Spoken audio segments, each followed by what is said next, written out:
Parce que justement, ça vient aussi au fait qu'au niveau du recrutement, puis on va retourner un peu tantôt à l'histoire de PyCom, c'est important que les gens, en passant, on était avec Philippe Alexandre de PyCom.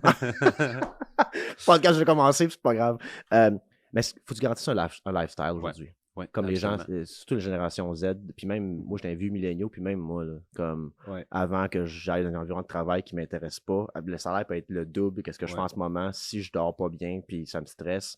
Je pense que c'est l'environnement de travail que vous voulez vraiment promouvoir. Oui, puis moi, je suis une preuve de ça. Moi, mon background, c'était génie civil. Je travaillais à Ottawa pour une firme. Je n'ai pas travaillé super longtemps.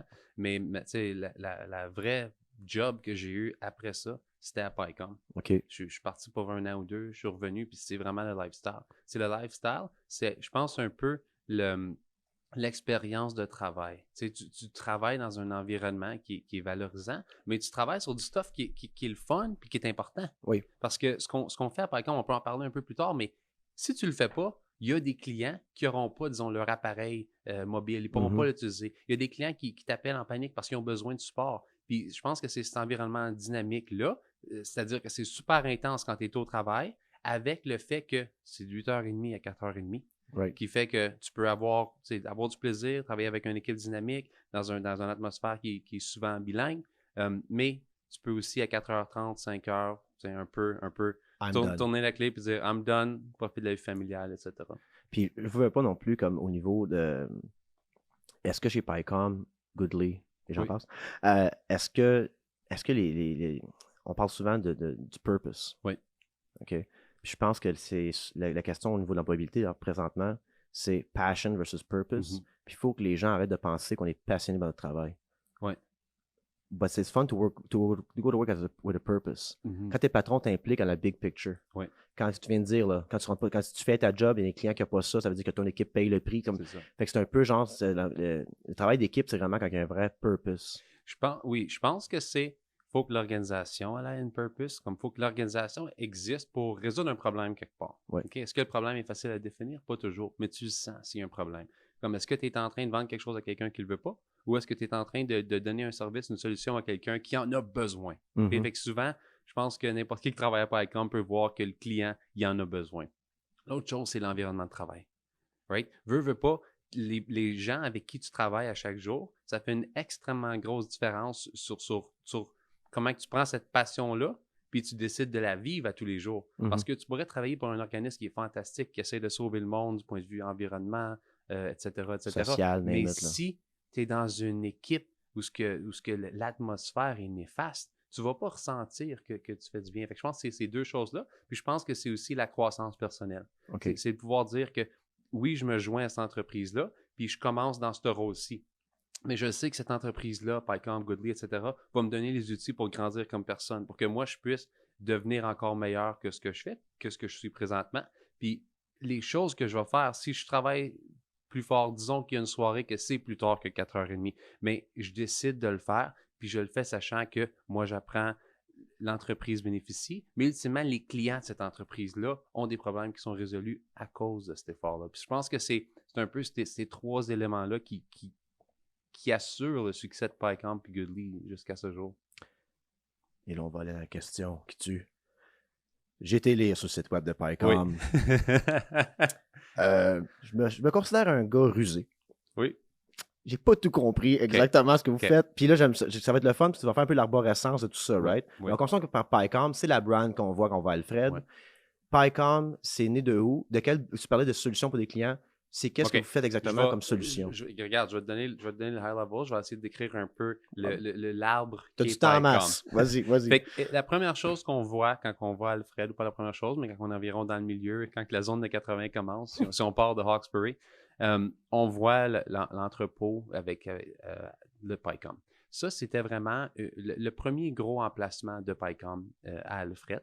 Par la suite, on a grandi. On a acheté, il y a quelques années, le presbytère à Plantagenet, qui est juste en face de l'église. Okay. Fait qu'on a vraiment refait le bâtiment pour que ça c'est devenu le headquarter de PyCom. Très cool. Okay. Par la suite, on a acheté l'école, qui est l'ancienne école publique anglophone de Plantagenet. Puis c'est maintenant ça, nos headquarters. Fait que quand vous voyez, c'est certain que c'est beaucoup plus passant à Alfred, puis c'est cette bâtisse-là que tout le monde pense. Puis c'est super gros, c'est spacieux, puis c'est un super bel environnement de travail. Mais on a aussi le headquarter, qui est vraiment l'ancienne école publique à Plantagenet. Maintenant, qu'est-ce que PyCom fait? La question qui tue. Parce que vous avez du succès, là. Ça doit marcher. C'est ça. Il y a du succès. Une des choses que j'ai dit quand je suis arrivé pour mon entrevue il y a 7-8 ans, au début de ma carrière à PyCom, je me suis demandé qu'est-ce que... Tu sais, j'étais un peu plus jeune dans ce temps-là. C'est certain que PyCom, comme tous les employeurs, essaie d'attirer les gens qui sont dans la ville pour les faire revenir dans la région. Moi, je viens de L'Orignal, c'est pas loin d'ici. Mais j'ai vécu à Ottawa. J'avais une maison à Ottawa. J'avais un début de carrière à Ottawa. Mais j'ai fait la décision, pour des raisons familiales, job, etc. Il y a 1000 raisons de revenir me rétablir dans la région. Puis je suis maintenant retourné à L'Orignal. Mais ce qui est intéressant de PyCom, puis ce que j'avais dit à l'entrevue, c'est quand je me suis fait demander, ils ont dit pourquoi tu es arrêté? Est-ce que c'est la pancarte? Je suis certain qu'il y a plusieurs personnes qui ont remarqué la fameuse pancarte sur la 17 qui dit PyCom now hiring, sales, IT, we will train you.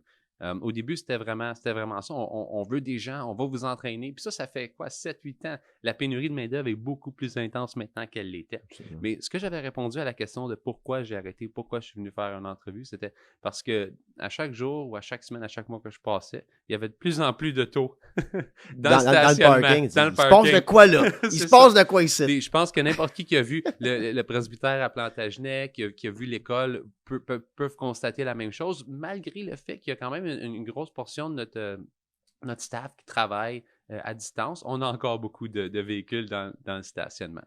Mais qu'est-ce que PyCom fait? Fait que PyCom, dans le fond, on a été fondé en 2007. Depuis ce temps-là, on est appartenu à 100% par des gens locaux dans la région de Rockland, ici, Plantagenet, etc. Puis l'idée, c'est qu'on offre des services à d'autres organisations, à des entreprises, pour les aider à gérer leur appareil mobile. OK? Quand on dit appareil mobile... Merci. C'est là que j'étais comme, man, je comprends. OK, appareil mobile, vas-y. Okay. On ne parle pas juste nécessairement de cell phone, de smartphone. Oui, on gère des appareils mobiles comme des smartphones pour les clients. Ça, on le fait. Mais un gros pourcentage de notre entreprise, de notre business, c'est gérer des appareils robustes. Fait que quand on pense à des appareils comme Zebra, Honeywell, etc., que Canada Post, Purelator, des compagnies comme ça qui livrent des colis vont scanner. Mais nous, on gère des appareils pour des compagnies comme celle-là, des grosses compagnies à envergure nationale, puis des fois même internationale. Fait que lorsqu'il y a quelque chose qui arrive à ces appareils-là, ils les envoient à PyCom. Puis nous, on détermine, on fait le diagnostic, OK, qu'est-ce qui est brisé? Est-ce qu'on peut résoudre le problème à l'interne en changeant quelque chose avec le logiciel? Ou est-ce qu'on doit l'envoyer au manufacturier pour que ça se fasse réparer? Puis ça sonne simple. Mais quand tu es une entreprise qui a des dizaines de milliers d'appareils qui sont distribués à travers le Canada ou même à travers l'Amérique du Nord, ça devient quelque chose qui est vraiment difficile puis complexe. Puis tu ajoutes dans ça le fait que ces appareils-là, c'est toujours la victime du changement. Mm-hmm. OK? Fait que ce soit une update de Android ou iOS, que ce soit des nouveaux accessoires, que ce soit le fait que l'appareil qui est présentement déployé sur le terrain soit plus supporté par le manufacturier. Fait que nous, on aide les clients à gérer. Le terme IT, c'est Life Cycle Management. Fait qu'on gère le cycle de vie de ces appareils-là, mais ça ne s'arrête pas à la manipulation physique. On fait la configuration, on aide les clients à prendre les décisions, etc. Fait que ça, en gros, c'est PyCom. C'est ça qu'on fait à PyCom, sur le 17, à Alfred, puis dans le headquarter à Plantagenet. Comme un autre mot, moi, j'ai une entreprise qui, j'envoie, j'invente tout ça, là. Oui. Mais moi, j'ai une compagnie de plomberie internationale, puis j'envoie des plombiers partout, puis avec leur iPad, ils remplissent les jobs, puis whatever, name it, right? Moi, en engageant PyCom, j'achète du peace of mind. C'est ça. Mon système va fonctionner, sinon je chicane PyCom. Exactement. Sinon, j'ai quelqu'un qui a appelé et dire « Hey, ça marche pas » au lieu d'appeler quelqu'un à l'interne qui a 3 autres jobs. Exactement. Puis que là, il met ça sur le back burner pour jeudi, puis c'est comme tout de suite, vous allez régler le problème. Puis souvent, dans ces grosses entreprises-là, l'équipe de TI a plusieurs fournisseurs qui s'occupent de différentes choses. Il y en a peut-être un pour les laptops, il y en a peut-être un pour leur réseau, puis il y en a un pour leur mobilité. Fait que nous, on est vraiment concentré à la mobilité. Il y a souvent des composantes avec des fournisseurs comme TELUS, que nous, on agit encore un peu comme la personne qui fait le dispatch, qui interagit. Fait qu'on essaie vraiment de créer un environnement où ce que l'utilisateur qui utilise cet appareil-là trouve que l'appareil fonctionne bien. C'est aussi simple que ça. Puis est-ce que vous allez même comme nous ici, mon entreprise, on utilise un système qui s'appelle monday.com, OK. Pour gestion de projet. Oui. Mais quand tu l'achètes, ce système-là, c'est from scratch, c'est blank. Ça fait 6 fois que je le rebâtis, pleurer 2 fois. Oui. Paycom, est-ce qu'il aussi dit, c'est quoi ton entreprise?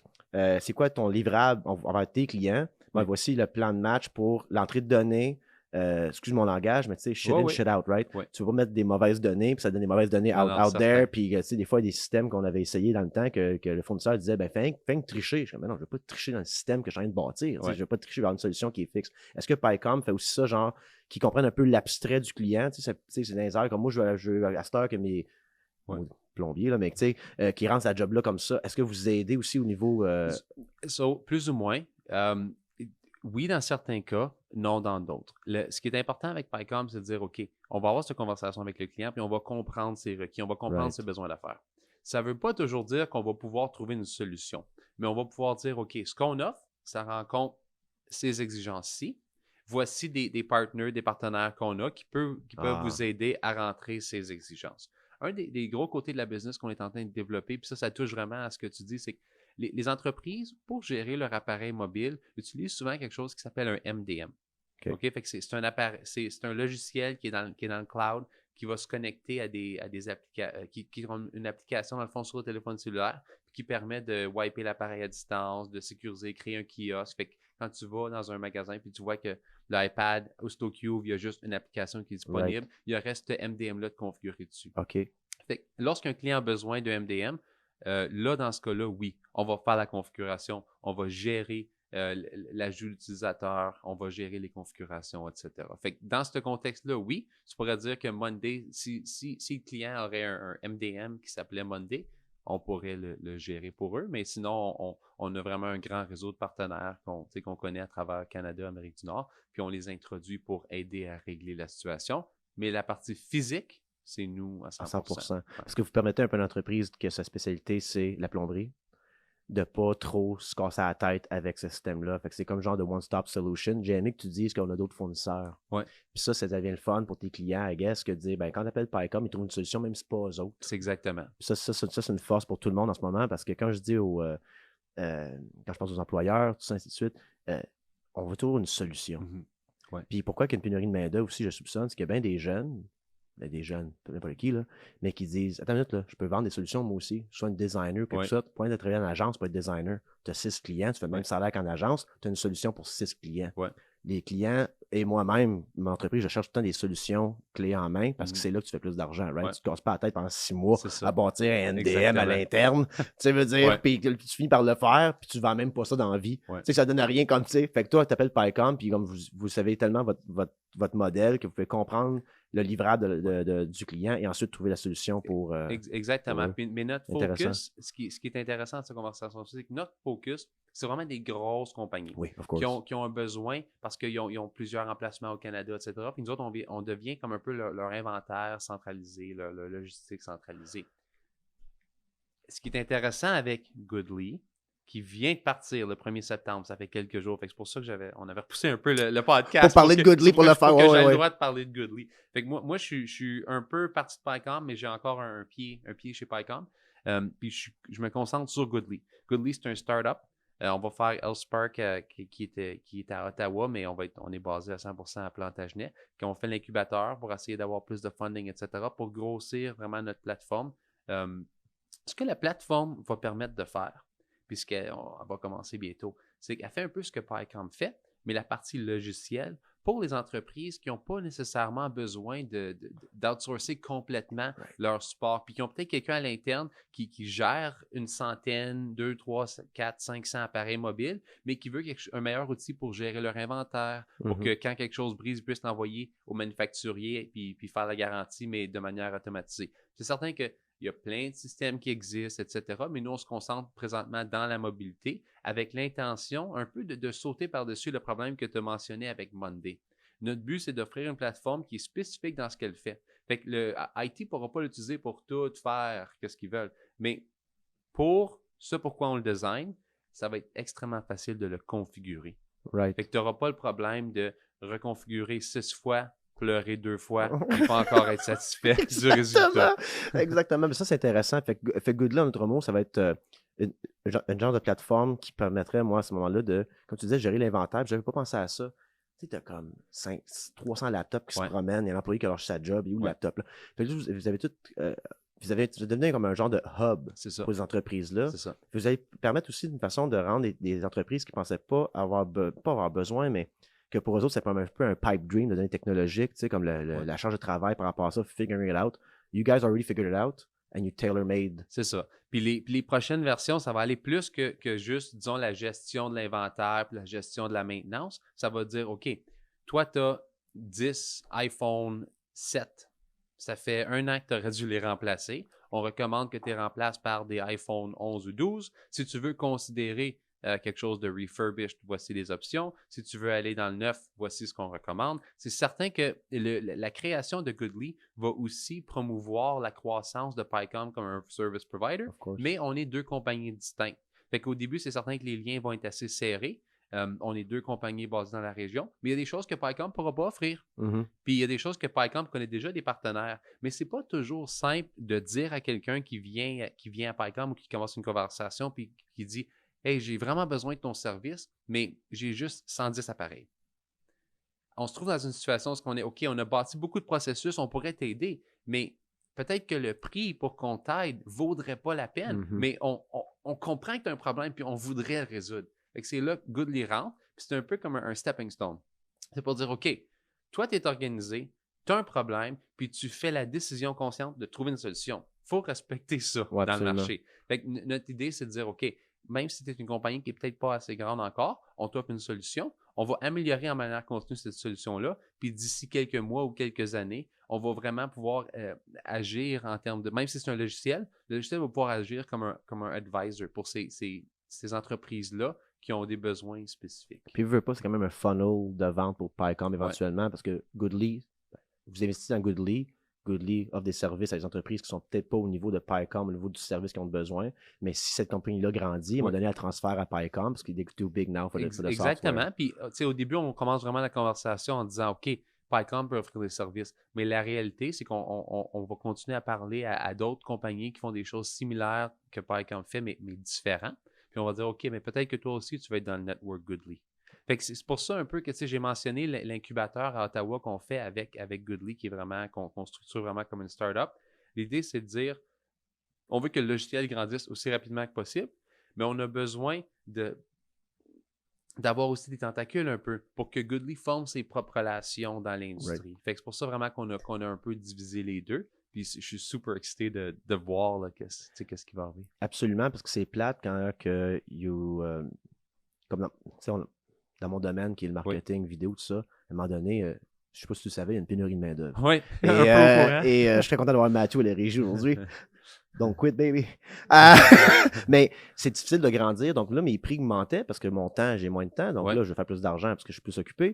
Mais là, j'ai les petites entreprises, quand je vais commencer, que je les servais, je ne peux pas aller les servir. Et c'est toujours été le défi d'aller chercher cette petite clientèle-là qui a besoin aussi du marketing puis des vidéos, mais j'ai plus le temps de le faire. Je suis encore dans cette crunch time-là de trouver la solution. Donc, autre mot, c'est un peu ça que vous avez fait. C'est que PyCom, vous avez des clients qui arrivaient trop cher pour pas te servir, mais Colin, ça serait fun de te servir. Colin, ça serait le fun de donner une solution. L'humain, dans la conversation, est comme, on pourrait t'aider, mais je sais que ce qu'on a bâti avec l'intention d'être extrêmement robuste, du service X nombre d'heures par jour, avec des normes de sécurité PCI, etc., c'est un peu overkill. oui, puis parlons un peu de sécurité aussi, parce que veux pas, là, c'est quand même des données qui sont extrêmement sensibles. Combien de temps que ça a pris? Je ne sais pas si tu connais la réponse à ça, mais vous avez lancé PyCom. C'est quoi les certifications que ça prend pour faire comme on a confiance en vous maintenant, voici toutes nos données de tout le monde, tous nos clients et tout? Sans être trop spécifique, parce que je veux faire attention à ce que je dis. Un des plus gros contrats qu'on a à PyCom, c'est un contrat qu'on a eu. On a compétitionné pour en 2019. On l'a finalement signé en 2020. Je vais t'expliquer un peu la timeline de ce que ça avait de l'air pour que tu comprennes que les normes de sécurité, c'est pas juste « OK, ta compagnie est certifiée, t'es good ». Oui, c'est une composante de ça. Mais chaque gros client va faire son processus de vérification, son due diligence pour confirmer que du point de vue financier, du point de vue sécurité, du point de vue qualité des employés, puis code de fiabilité, etc. Fait qu'il y a beaucoup de validations qui ont lieu. Fait un des plus gros contrats qu'on a, ça a pris environ 1 an, le processus d'obtenir le contrat. On a commencé en mai, on a répondu à un request for information. Fait qu'on a donné des centaines de pages d'informations sur ce qu'on faisait. 1 mois et demi plus tard, RFP, Request for Proposal. Right? Fait qu'on c'était vraiment un appel d'offres. On a soumis, je suis certain que la personne à Staples qui a imprimé ces binders-là s'en souvient à ce jour. En fait, elle s'en souvient. Ils se sont achetés un nouveau char. C'est ça. C'est ça. Ça avait coûté, je pense, presque 2000 $ de papier, de binder, de choses comme ça. On avait imprimé 2 binders. Il y avait partie A, partie B. Le premier avait environ 500 pages, puis il y avait un autre 500 pages de manuels, de documents, d'informations. Tout ça, c'était pour dire, hey, on est vraiment le meilleur choix au Canada pour le service qu'on offre. Continue, fast forward un peu, c'est rendu septembre, octobre. On fait des présentations orales aux clients. Le client est basé à Ottawa. C'est un peu comme la chanson, c'était super populaire dans ce temps-là, c'était Dance Monkey. Puis ça jouait dans le tour une fois quand on s'en revenait, puis on se sentait un peu comme ça. C'était comme Dance Monkey Dance. On fait ci, fait ça, présentation, prouve ci, prouve ça, OK, financials, etc. Fait que cette phase-là de Dance Monkey Dance, ça a duré plusieurs mois. Puis tu sais même pas si tu vas l'avoir. On ne sait même pas si on va l'avoir. Ouais. On a su, un peu après ces présentations-là, qu'on était dans le top 2, top 3. Fait que là, on était vraiment excités.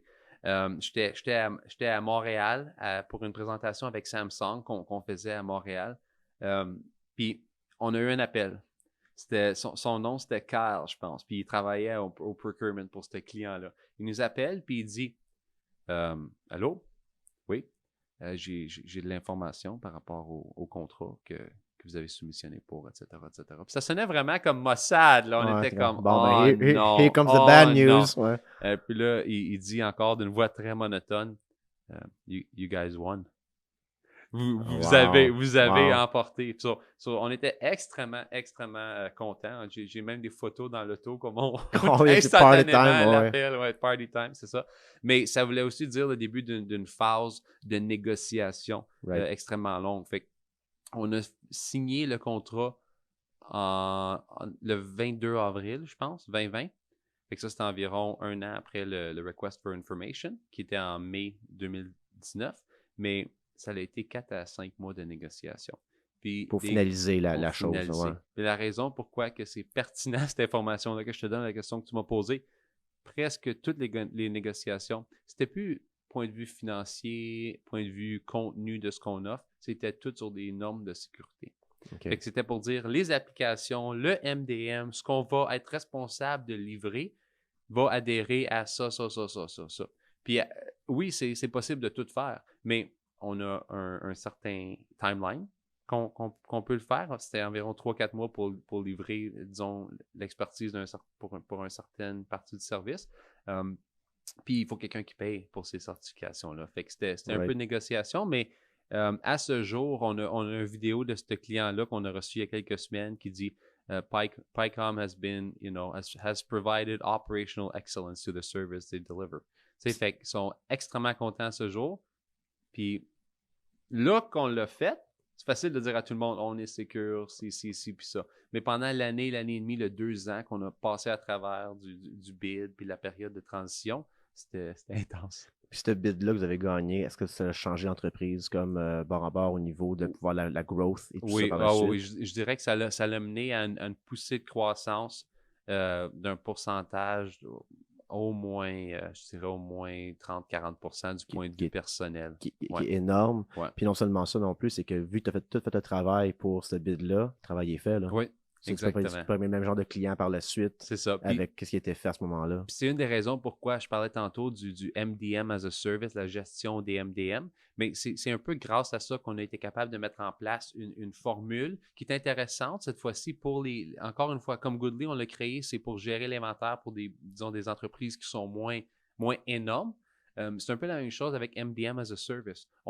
C'est super abordable comparé, disons, aux services qu'on a mis en place plus pour les grandes entreprises. Puis ça permet à des clients qui ont peut-être juste 300, 400 appareils, 500 appareils, de goûter un peu à ce que Paycom offre. Mais si on n'avait pas eu le besoin de bâtir cette équipe-là, à l'interne de Paycom pour gérer les MDM, je ne suis pas certain qu'on aurait été capable de mettre ça sur le marché et de le rendre accessible. Ben, on dirait que ton R&D pour ça était fait à travers d'un bid. Exactement. Fait comme ça, au moins, c'est bon que tu l'as gagné. Hein, c'est ça, une chance. C'était un peu triste quand tu ne gagnes pas et tu mets plein de temps dans un bid. Écoute, c'est pas comparable chez nous, là, mais même nous autres, prendre 2-3 jours à faire un bid, on fait pas de tournage, on fait pas d'argent, puis on remplit ça. Nous autres, c'est une autre paire de manches complètement. Ça a changé d'entreprise. Hein, 30-40%, c'est assez incroyable. Mais ça va aussi donner la chance à ce moment-là de faire comme bon, ben, we got this now. C'est ça. On peut à ce moment-là aller. Oui, puis honnêtement, dans ce qu'on fait, Managed Mobility Services, pour le stuff Rugged Enterprise, on est les plus grands au Canada.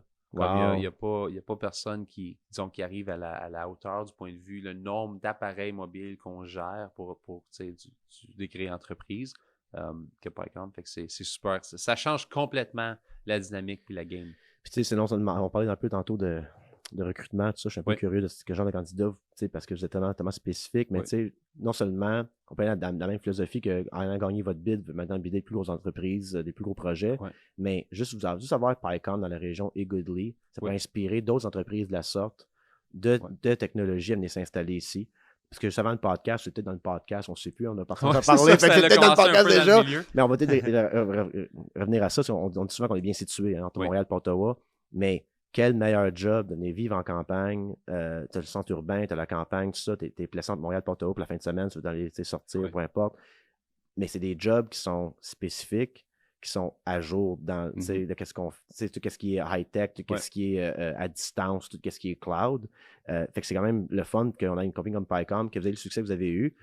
Puis vous n'aurez pas de compétiteurs, mais dans le même domaine. C'est ça. Des entreprises qui viennent dire, ben, si Paycom peut le faire ici, nous aussi on pourrait le faire. Ça serait le fun qu'on devienne un peu cette région-là, comme je dis, entre Montréal et Ottawa. À 100%. Comme un des objectifs, on essaie souvent à Paycom c'est pas toujours, regarde, il y a une pénurie de main-d'œuvre. Mais en même temps, il y a beaucoup d'individus, comme toi puis moi, puis comme les gens qui écoutent le podcast en ce moment, qui travaillent, qui sont dans la région ou qui sont près de la région et qui travaillent. Fait qu'il y a du monde. Mais l'idée, c'est comment est-ce qu'on peut prendre quelqu'un qui n'a peut-être pas à 100% les compétences ou les requis pour faire la job, mais on se dit, you know what, je pense que tu travailles fort pendant 1 an et demi, tu fais ci, tu fais ça, ça serait un bon rôle pour toi. C'est ça qu'on fait souvent à Paycom. Au début, parce qu'on n'avait pas le choix. Puis maintenant, je pense que c'est un peu par choix.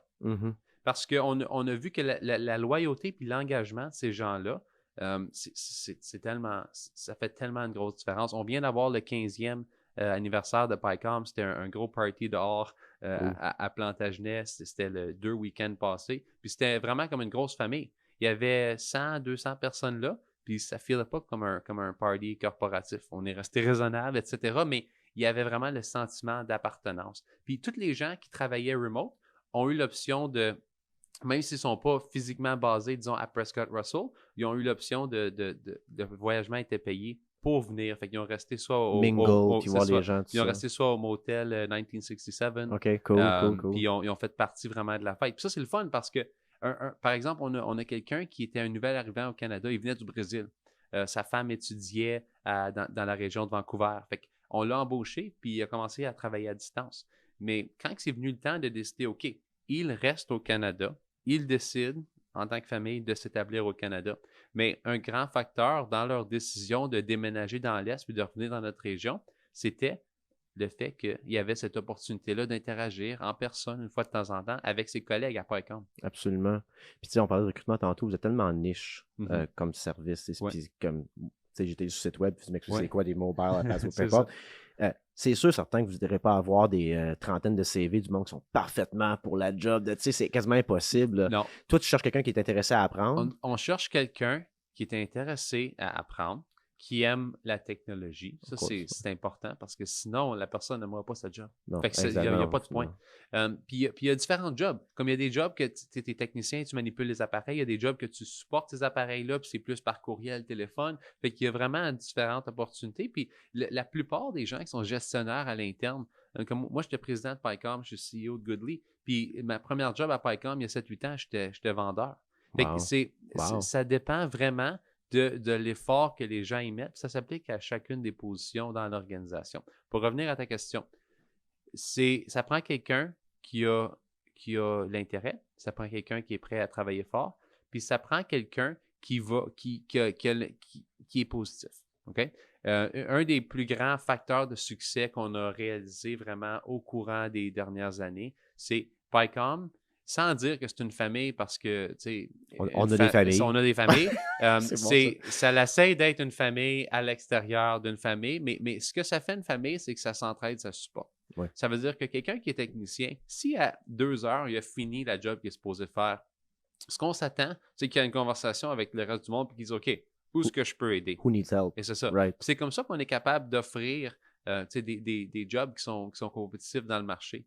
Parce que c'est pas toujours qu'on a des gros déploiements, c'est pas toujours qu'on a des grosses demandes, all-in-one. Mais quand on en a, on a du monde qui sont prêts à faire de l'overtime, on a du monde qui sont prêts à être là pour faire sûr que l'organisation puis que l'équipe ait du succès. Puis c'est ça qui fait la grosse différence. Au début, le monde dit « Ah, sentiment d'appartenance, ah, culture, ah, da. » C'est comme dire que l'hypnose fonctionne sur certaines personnes. I get it.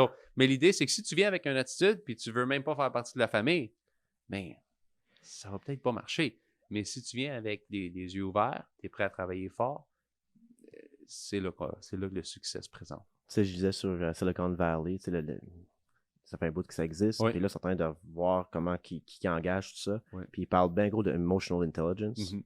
Bien plus que talent. Ouais. Parce que le talent, ça s'apprend. Le monde pense que le talent, ça s'apprend pas. Non, tu n'es pas né talentueux. Tu t'es focusé sur quelque chose, tu es devenu meilleur à le faire. Ouais. Quand tu parles de positivité, je soupçonne que PyCom travaille dans le troubleshooting. Oui. Oui. Right? Oui. Sinon, on ne paierait pas. Oui, moi, je suis une grande entreprise, je te paye, puis je régler mon problème demain. C'est ça. Quand tu travailles dans le troubleshooting, tu n'as pas une attitude positive, ça doit être plate pour ton équipe pas mal. Ouais. Fait que c'est peut-être ça, comme vous regardez un peu la personne qui est comme « Ah, good, un problème. » Oui. Oh, ouais, all right, challenge. Oui, puis c'est souvent, comme tu parles de Silicon Valley, il y a plein de podcasts, tu fais des podcasts, fait que tu trouves souvent, probablement toi aussi, à écouter les podcasts de d'autres gens pour essayer d'élargir ton spectre de connaissances un peu. Puis ce que le monde dit, c'est qu'il faut apprécier. Même si c'est un micro-win, il faut l'apprécier. Absolument. Fait que si tu as un troubleshoot, puis là tout d'un coup, le problème, c'est plus ça, c'est maintenant ça. Success. Tu as fait ta job. Tu n'as pas fini de faire ta job, mais c'est un succès. C'est ça. Absolument. Fait qu'il faut quelqu'un qui rentre vraiment avec cette attitude-là. Puis si tu rentres avec cette attitude-là, l'équipe partage cette attitude-là, puis tout le monde va avoir du succès. Puis ça vient me chercher parce que quand des fois je parlais des jeunes d'entrepreneuriat. Oui. Moi, quand j'étais jeune, puis des gens d'entrepreneurs venaient me parler, c'est comme moi, mon père m'a donné des pelles à 72, puis la sœur, je fais 1 million qu'une excavation. Moi, mon père n'a pas de pelles. Ouais, fait que je sais pas quoi tu parles. Mais quand je dis aux jeunes, c'est tout le monde va avoir le big success. Ouais.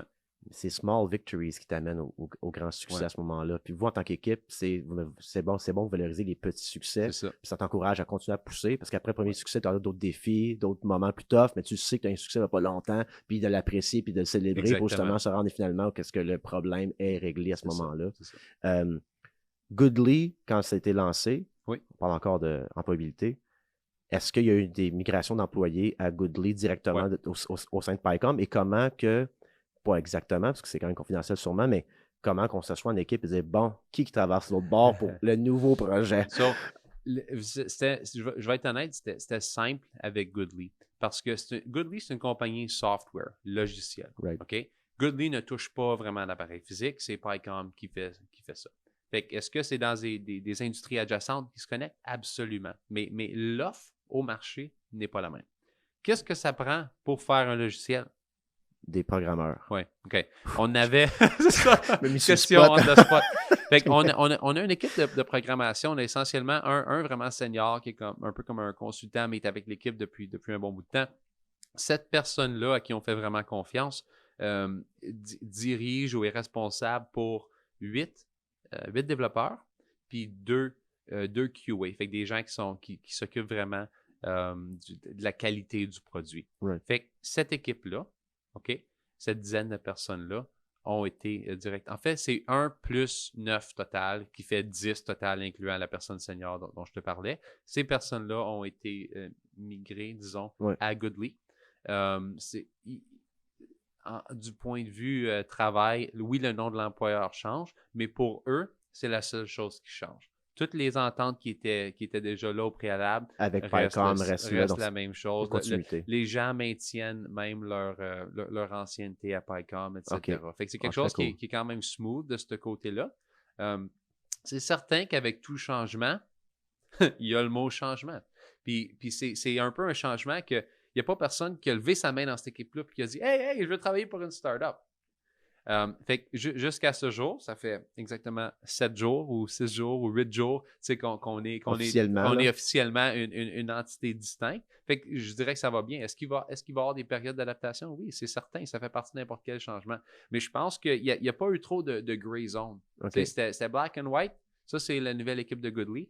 En plus disons, des développeurs, des programmeurs puis des QA, moi, je suis évidemment parti de PyCom dans mon rôle préexistant à PyCom, puis je suis maintenant à Goodly. Puis on a aussi notre CFO, John Chapman, qui est venu à Goodly. La raison, c'est essentiellement, John il est super fort du point de vue administratif. Puis quand tu es une startup, il faut faire attention à ton cash. Absolument. Fait qu'il n'y a rien qui aide plus qu'avoir vraiment quelqu'un qui a des grandes connaissances de ce point de vue-là pour s'assurer que l'entreprise ait du succès à long terme. Puis, je veux pas, PyCom est devenu quand même une well-oiled machine, pareil. Ouais, exactement. C'est comme là, on se donne une nouvelle machine à bâtir. Exactement. Right? Ouais. Est-ce que Goodly, en ce moment, fait, donc c'est le fun de partir d'une startup, tu as déjà des employés? Oui, c'est ça. Ben, c'est le fun. C'est le fun parce qu'on a une super équipe pour créer le produit, mais ça fait un burn rate qui est, un peu plus haut que le committed sales qu'on a à chaque mois. Absolument. Fait que c'est le début vraiment d'une course contre la montre, mais d'une course contre la montre qui est formée un peu par une équipe dont c'est la troisième entreprise. Puis un des plus gros. Il y a 2 gros facteurs de succès dans l'entrepreneuriat. C'est 2 facteurs de succès que on ne peut pas trop avoir une influence dessus. Puis là, je paraphrase, il y en a plein d'autres. Mais ceux que moi, je trouve qui sont vraiment gros, c'est l'expérience. Okay? C'est l'expérience négative ou positive. Il n'y a pas tout qui va fonctionner dans la vie, mais si tu n'essayes pas, tu as exactement le même résultat que si ça n'avait pas fonctionné. Ouais, fait qu'il n'y a pas grand-chose à perdre, assumant que tu as une certaine stabilité externe haute. Fait que ça veut dire que si tu veux commencer en business, ça prend du cash. Dans le cas d'une startup où ce qu'on paye 10-12 employés, il n'y a pas personne individu qui peut nécessairement payer ça. Ça prend des fonds soit d'un investisseur externe, soit d'une compagnie comme qui bankroll, exactement, qui bankroll vraiment le début. Mais ça, c'est des détails parce que c'est les mêmes facteurs qui vont amener au succès. Fait que l'expérience puis le désir de travailler fort. Puis l'autre facteur qui est super gros, c'est le timing. Okay.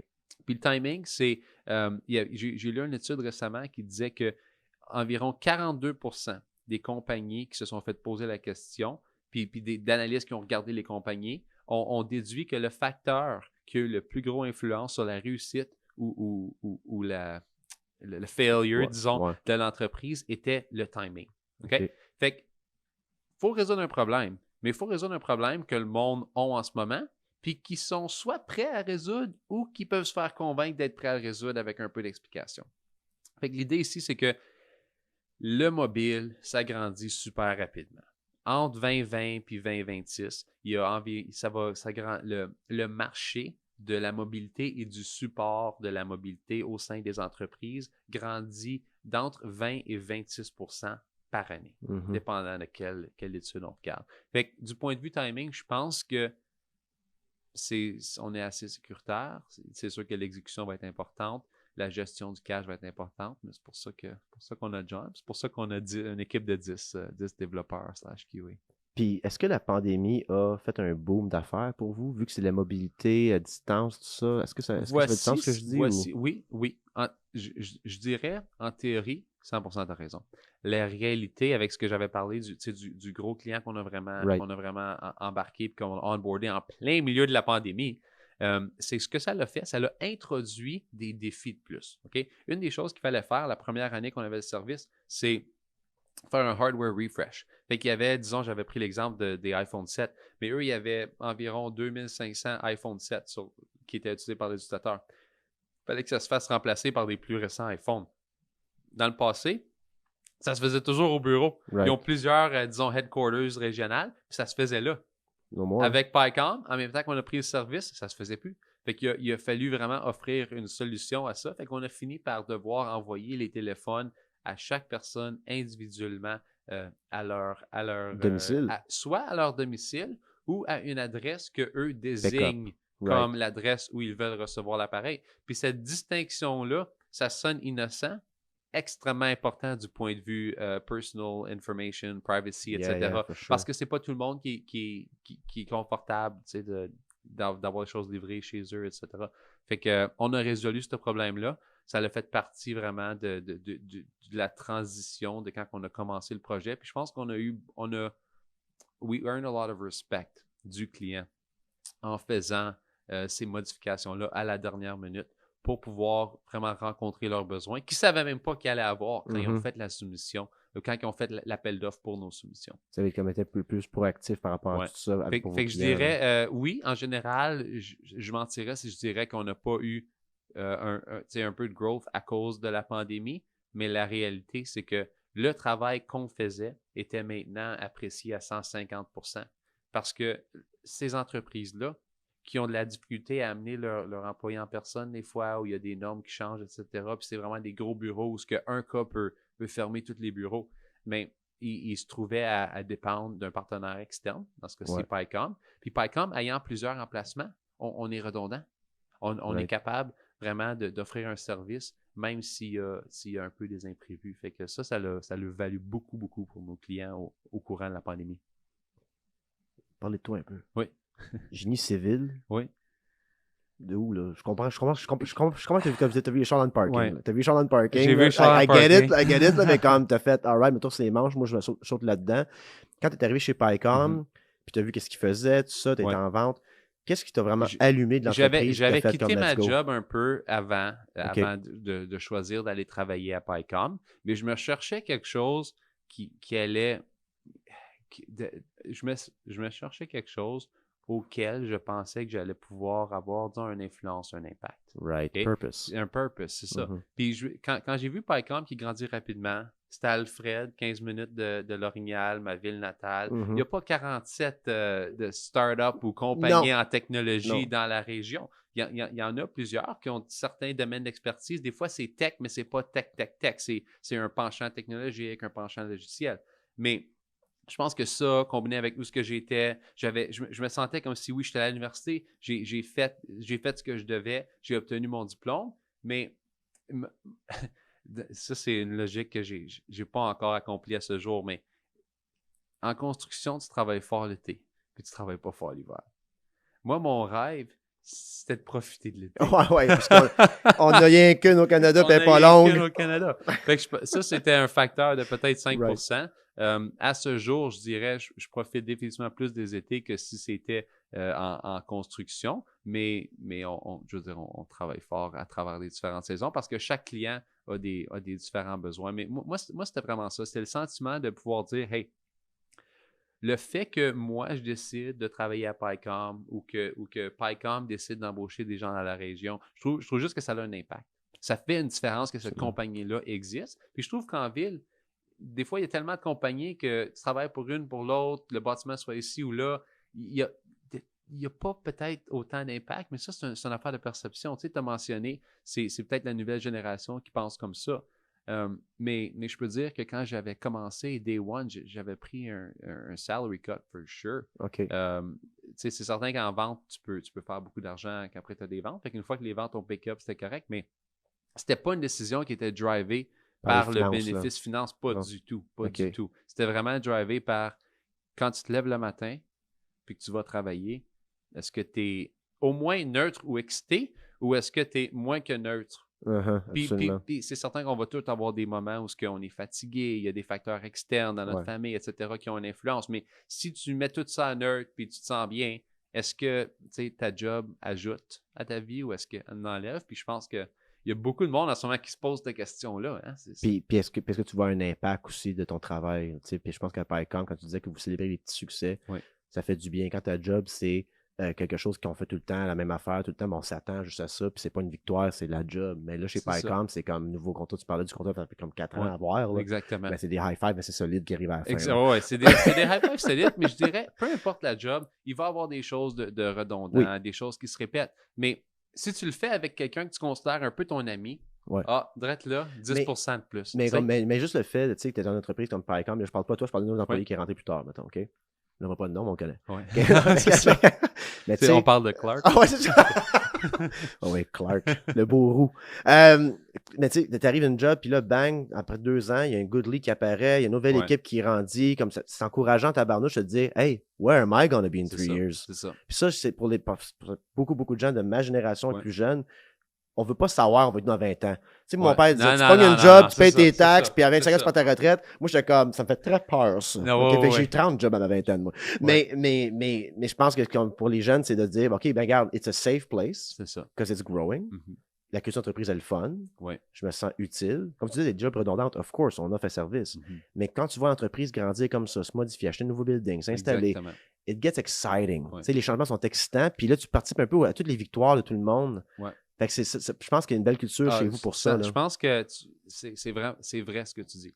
Parce que c'est pas tout le monde qui peut quitter sa job, commencer une business, faire ci, faire ça, être capable de nourrir sa famille en même temps. Mais tu veux pas non plus être dans un environnement, des fois, où tu te sens comme si tu es stock. Okay? Fait que je pense que PyCom, c'est pour ça que c'est intéressant. C'est un peu entre les deux.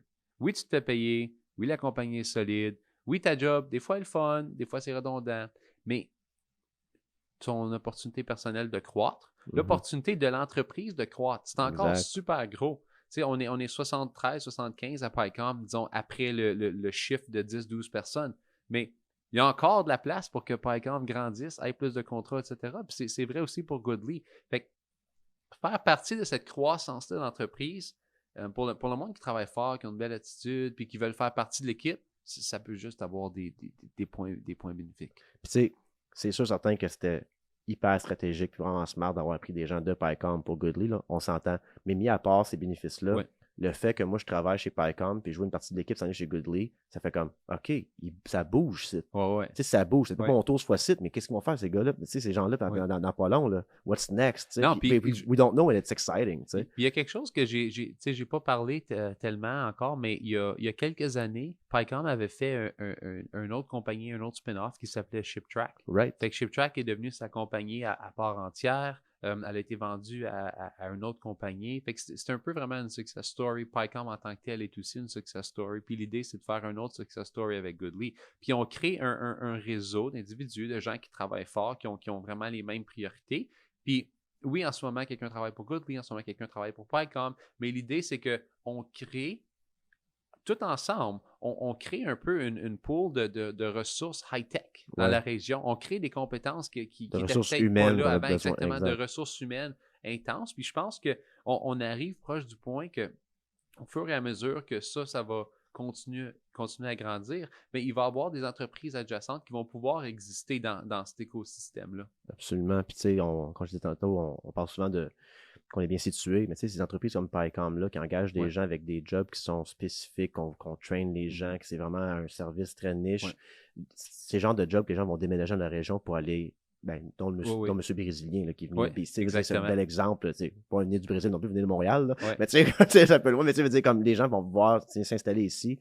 Parce que justement, puis ça, ça crée des jobs pour le domaine de service, qu'on a beaucoup de gens qui sont dans le domaine de service. On parle des restaurants, coupe de cheveux, tout ça. Des entreprises comme la vôtre, ça veut dire que ça rentre des salaires garantis, puis l'entreprise grandit. Puis ces gens-là, ils réparent leur maison, ils réparent leur char, ils se coupent les cheveux, mangent au resto, et ça crée complètement une autre économie. Tu as dit, juste votre party qui a loué une trentaine de chambres, j'invente, mais tu sais, l'hôtel, ça fait comme partie un peu de développement économique qu'on devrait avoir comme vision dans la région, puis de justement, je sais pas comment l'accueil a été pour PyCom, mais j'espère que notre région et nos gouvernements locaux travaillent sur comment on peut attirer des compagnies comme PyCom, que ce soit dans n'importe quel domaine, mais le domaine high-tech. Je pense que c'est ça qu'on aurait besoin dans la région beaucoup. Regarde, on parle souvent quand on parle de trade entre pays, etc., on regarde Est-ce qu'il y a plus d'exportations qui se font ou plus d'importations? Puis il y a ça un déficit, un déficit d'échange, etc. Mais tu sais, je pense que c'est intéressant aussi de penser à ça du point de vue régional, right? Une chose qui est importante, moi je dis, géographiquement, on est tellement bien situé à Prescott Russell, comme c'est fantastique. Une couple d'années, ajoute des transports, disons, un peu plus rapides, une couple de voies de plus, des choses comme ça. On va se trouver dans une situation que, est-ce que c'est Prescott Russell qui est un suburb de Montréal ou Ottawa, ou est-ce que c'est Ottawa-Montréal qui sont un suburb de Prescott Russell? Puis ça sonne stupide à dire, mais si on se trouve dans un environnement où des gens ont seulement besoin d'aller 1 ou 2 journées au travail, OK? On agrandit vraiment la région économique, OK? Puis physiquement, on est situé entre les deux. Fait qu'il y a beaucoup de gens qui ont peut-être une partie de leur vie qui sont dans la région plus au Québec, une partie de leur vie qui sont dans la région plus en Ontario. Fait que pour beaucoup de monde, Prescott Russell, c'est le juste milieu. Mais des fois, c'est même pas juste le juste milieu physique. C'est juste un milieu en général dans la vie pour avoir une vie qui a les bénéfices de la ville, mais pas avec l'intensité puis le non-stop go-go-go de la ville. C'est un environnement qui est bilingue, right? Fait que des fois, tu peux avoir certaines composantes de ta vie qui est en anglais, certaines composantes qui est en français, mais c'est important d'avoir une certaine balance. Puis je pense que Prescott Russell ouvre vraiment la possibilité d'obtenir cette balance-là, ce ballon-là un peu dans la vie. Puis c'est à la personne, à l'individu de décider, OK, qu'est-ce que moi je décide de faire dans ma vie pour vraiment trouver ce work-life balance-là? Absolument, qui est plus facile à avoir ici qu'en ville. D'après moi, oui. Je fais souvent l'exemple, puis c'est pas quelque chose qui est réel, mais tu sais, je dis, pourquoi qu'on n'a pas un politicien qui va voir genre Ubisoft qui dit, tu me 30 designers qui sont écœurés de vie d'un 3,5 à 1700$ par mois, Saint-Denis, qui aurait peut-être ça mettre cet argent dans une maison dans ma région, puis on aurait un succursale pour toi ici qui peut se travailler d'ici. Je vois plus ça comme l'avenir de la région que des manufactures, mettons. On est comme passé ça, je trouve, pas mal. J'aimerais ça ramener des gens qui ont déjà des jobs dans la région, tu sais, puis que ces gens-là, ben, ils décident de vivre ici parce que c'est moins cher. Élever une famille, comme on dit, sont autour de nos écoles, là, c'est des bonnes écoles, ça n'a pas de bon sens, genre, comme tout le monde connaît tout le monde, c'est vraiment une belle environnement pour élever une famille, surtout. Au niveau du recrutement, là, pour PyCom et maintenant Goodly, c'est quoi vos stratégies sans toutes les données? Là? Je ne sais pas si c'est confidentiel, mais comme, est-ce que vous faites du headhunting dans les écoles? Est-ce que vous watchez certains programmes universitaires, collégiales? Moi, je dirais, on n'en fait pas assez dans les écoles. S'il y a des écoles qui écoutent ça et qui seraient intéressées qu'on ait des kiosques, qu'on vienne en parler. Puis je pense que moi, ce que je préfère, c'est ce qui est passif. OK? C'est pas d'avoir un kiosque et dire remplis le formulaire, viens travailler chez nous. Je pense que ça doit exister parce que tu vas toujours avoir des gens qui ont besoin d'une job là. Tu as un employeur qui a besoin d'un employé là. Mais ce qui est important, je pense, c'est de l'évolution de l'entreprise, ça ne change jamais. Puis l'évolution de l'individu, ça ne change jamais. Fait que si tout le monde est au courant, l'un est au courant de l'autre, mais à certains points, il va y avoir une opportunité pour que les chemins se croisent. Ça ne veut pas dire que les chemins vont se croiser pour toujours. Tu as parlé on ne parle plus nécessairement de carrière de 30, 35 ans, 40 ans, retraite, ci puis ça.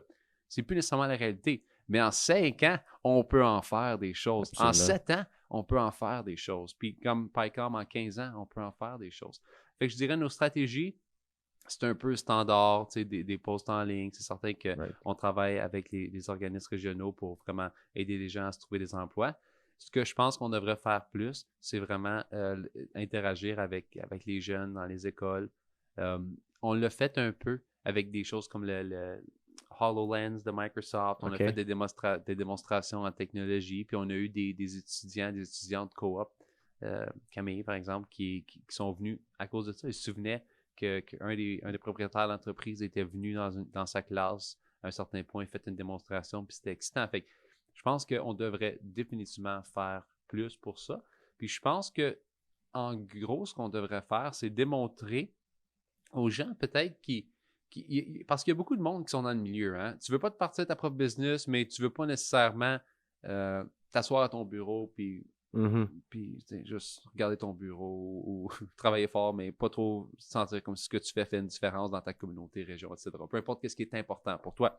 Fait qu'il y a des options qui sont entre les deux. Je trouve que souvent, travailler pour des organisations comme PyCom, que ce soit PyCom ou une autre entreprise dans la région qui a assez de succès pour que tu saches que tu vas te faire payer à chaque jeudi, à chaque vendredi, mais qui est encore en mode croissance pour que tu te sentes comme si tu puisses avoir un impact. Je pense que ça, c'est quelque chose que les gens devraient vraiment considérer. Puis oui, le fait que c'est en technologie, c'est important, mais l'équipe ça joue un grand rôle. Tu sais, le sentiment d'appartenance est super important aussi.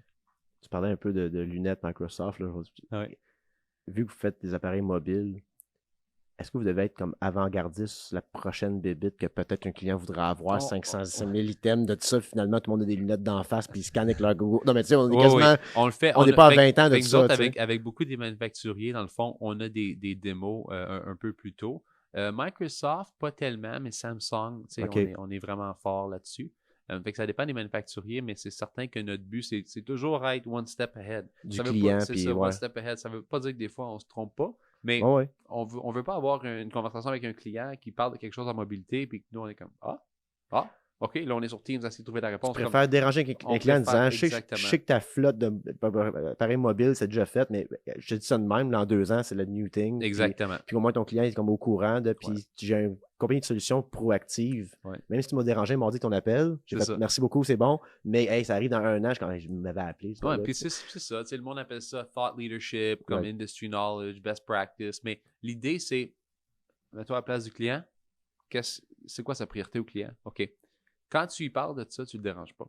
Right. Quand tu lui parles de choses que lui, ça l'importe peu, peut-être que là, tu le déranges. Fait, comment est-ce que tu fais pour faire sûr que lui est au courant de ce que toi, tu penses par rapport à sa flotte, etc., mais en maintenant vraiment cette stance-là de expert, advisor, etc. Exactement. Parce que ça, c'est gratuit, mais c'est comme des ventes du futur un peu pareil. Oui, ça vient un peu, je pense, aux conversations dans les écoles. C'est d'ajouter une possibilité de choix de carrière. Comme parce que je ne sais pas, peut-être que je me trompe, peut-être que les formulaires, maintenant, les quiz à l'école, il y a peut-être qu'un des choix, c'est PyCom. Mais quand tu remplis les formulaires pour savoir ce que tu veux faire, puis que ça te dit, je sais pas, vétérinaire, avocat, plombier, capitaine de bateau, je ne sais pas les différentes possibilités. Mais je ne suis pas certain qu'il y a une job qui va changer un peu à chaque année dans une organisation qui croît rapidement, mais ce que toi t'aimes le plus, c'est le sentiment d'appartenance. Tu sais?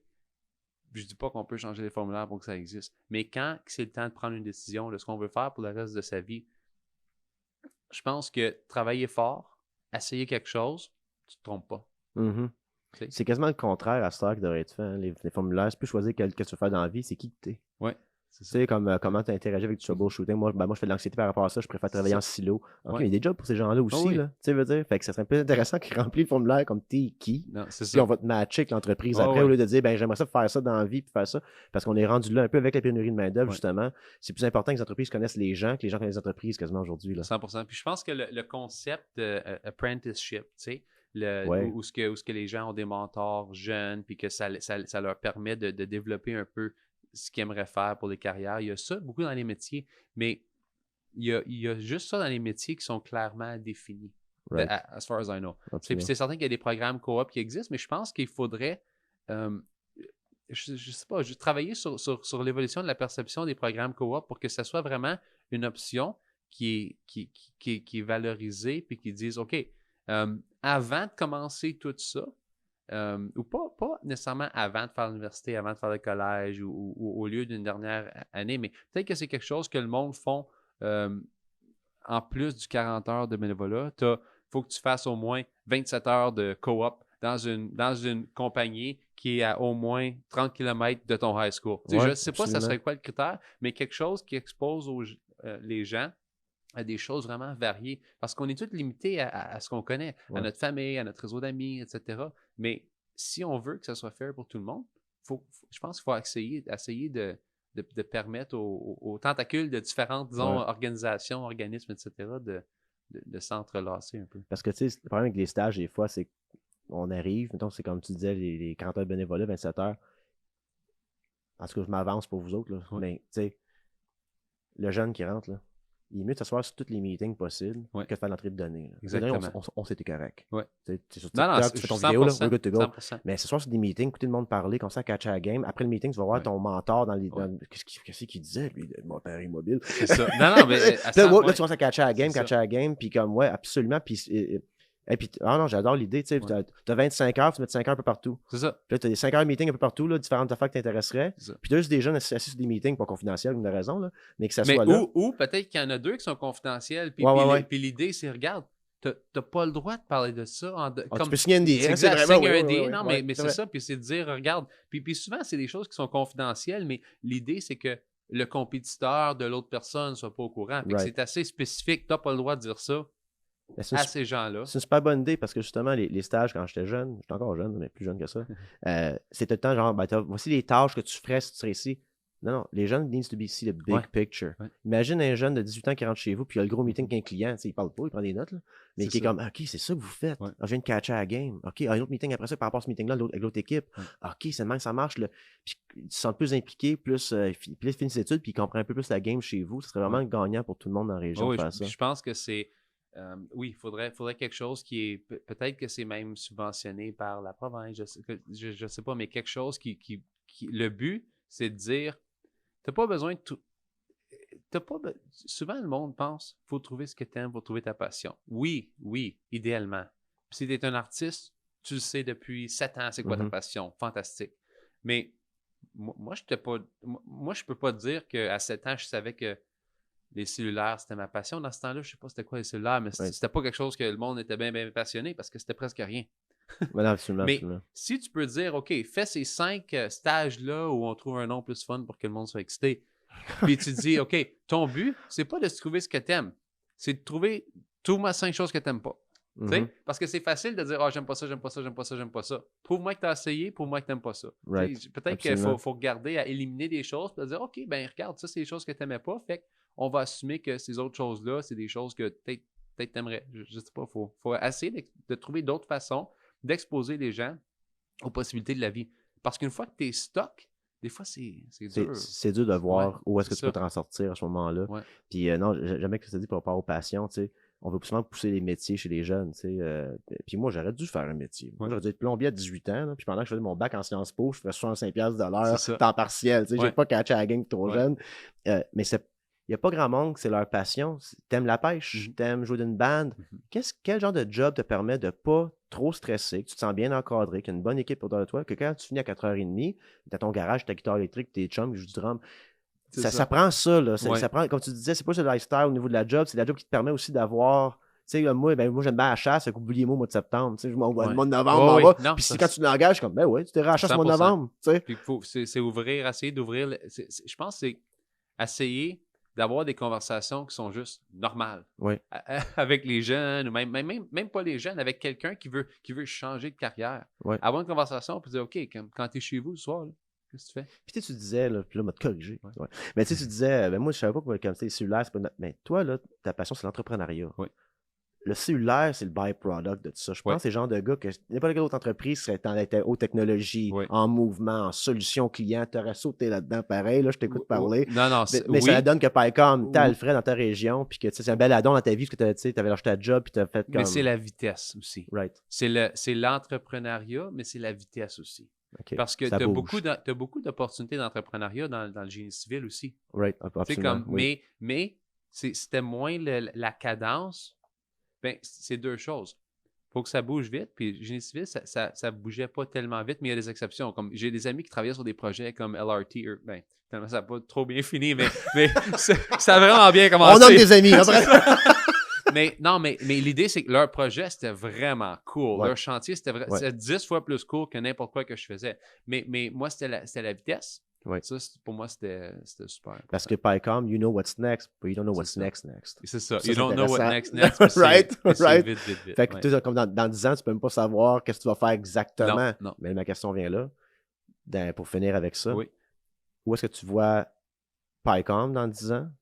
Puis où est-ce que tu vois Goodly dans 10 ans? OK, so, j'aimerais mieux pas séparer Paycom de Goodly dans ce contexte-là. Pas de problème. Parce que je pense que c'est des entreprises qui ont des ADN assez similaires. Oui. Fait qu'un fasse quelque chose de différent de l'autre, pour l'instant, c'est pas vraiment grave. C'est certain que le rêve pour Goodly Paycom, c'est les entreprises continuent à grandir. On peut grandir le plus possible dans la région. Puis quand je dis dans la région, oui, à Prescott-Russell, mais je parle aussi d'avoir peut-être des bureaux un peu dans la région d'Ottawa-Montréal, mais qui feed le HQ. De créer vraiment un campus technologique qui permet aussi à d'autres entreprises de croître rapidement, puis ce qui permet à des individus de prendre des risques. Parce que malheureusement, commencer une startup ou une compagnie en tech, ça ne coûte pas 1 500 $ ou 7 000 $. Juste obtenir un produit que tu peux commencer à peut-être espérer de vendre, ça va te coûter quelques dizaines de milliers de dollars au minimum. Puis pas avec une équipe de 10 développeurs, etc. Fait que moi, ce que je verrais, c'est vraiment la compagnie continue à grandir. On a des investissements externes de fonds canadiens, etc., pour nous permettre de continuer à grandir. Mais une fois qu'on est rendu à un certain point, je pense que si on peut continuer à redistribuer un peu ces opportunités-là pour que quelqu'un qui veut faire une startup ou qui veut faire quelque chose comme ça n'ait pas besoin d'aller dans le temps de Montréal ou à Ottawa. 100%, rien de mal avec tous les gens qui font ça. Puis comme je te dis, je vais faire partie de l'incubateur à Ells Park en septembre. Puis si on est choisi pour les prochains 6 mois. Mais imagine si on peut faire ça. Downtown Hawkesbury, Downtown Plantagenet, ça serait vraiment cool. Puis là, le monde commencerait à dire « Hey, sais-tu quoi? Je commence une startup. J'ai pas d'argent pour payer un loyer de 1800$. » Peut-être qu'il y a des appartements qui sont moins chers en région, etc., mais qui sont proches de ces opportunités-là de croissance extrême pour le monde qui ont besoin de ça.